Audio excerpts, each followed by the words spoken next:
Howdy folks! Welcome back to the channel. Today, we're diving deep into a what-if scenario that bridges two of my favorite worlds. We all know the tragic cyclical story of the Marsden, but what if John's son, Jack, didn't just avenge his father? What if he decided to build a future so different it would break the cycle of violence and betrayal for good? This isn't just about revenge. This is about redemption on a scale we've never imagined. Picture this. The year is 1914. The dust has settled in New Austin. Jack Marsden, now a man hardened by loss but filled with a quiet, burning ambition, stands at his father's grave. He looks at the fading names on the wooden crosses and realizes that a life of running and fighting is no life at all. He sells Beecher's hope, gathers every cent he has, and buys a one-way ticket. Not west into the dying frontier, but north to the lush, green promise of Oregon. As the train chugs away from the familiar red mesas and scorched earth of the west, Jack isn't just leaving a place, he's leaving a ghost. Through the window, he watches the landscape transform. The arid plains give way to dense, towering forests and misty mountains. This isn't the world of outlaws and Pinkertons he knew. This is a land of opportunity, a blank canvas. And Jack, with his father's grit and his own book-smart intelligence, has a plan. He's not looking for a quiet life in the woods. He's thinking bigger. He's seen how civilization encroached on his family. How men like Leviticus, Cornwall, and Edgar Ross built empires on the backs of others. Jack decides to fight fire with fire, but with a crucial difference. He won't build an empire of greed. He'll build a sanctuary, a place for the runners, the outcasts, the people who, like him, were caught between worlds. Upon arriving in Oregon, Jack uses his funds to purchase a huge, unclaimed plot of land nestled in a valley bisected by a powerful river. The air is clean, the timber is plentiful, and the soil is rich. It's a paradise, but a wild one. He stands at the edge of his new domain, the deed in his hand, and a name comes to him. It's not a tribute to the past, but a promise for the future.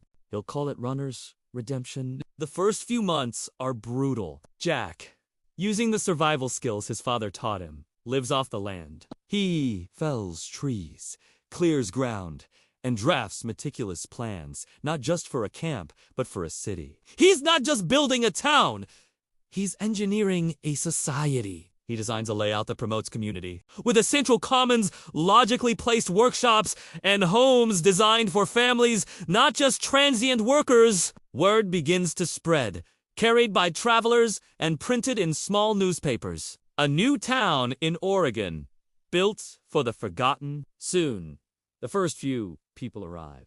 They're a motley crew. Former ranch hands displaced by industrial farming, prospectors who found nothing but disappointment. Families fleeing the grime of eastern cities. They see in Jack not a leader in the traditional sense, but a fellow survivor with a vision. Jack implements a simple, radical idea: sweat equity. You don't buy your way into Runner's Redemption. You build your way in. Every person contributes, and in return, they earn a share of the town and a plot of land for themselves. A blacksmith sets up a forge.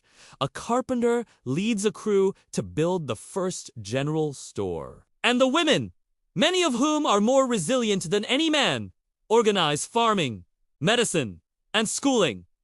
The town grows, brick by brick, log by log. It doesn't look like Blackwater or St. Denis. The architecture is practical, sturdy, and beautiful in its simplicity. It's a town built by its own people, for its own people. Jack establishes a town council, but he doesn't sit at its head. Instead, he insists on a rotating seat, ensuring no single person can hold power for too long. He learned that lesson the hard way from Dutch van der Linde.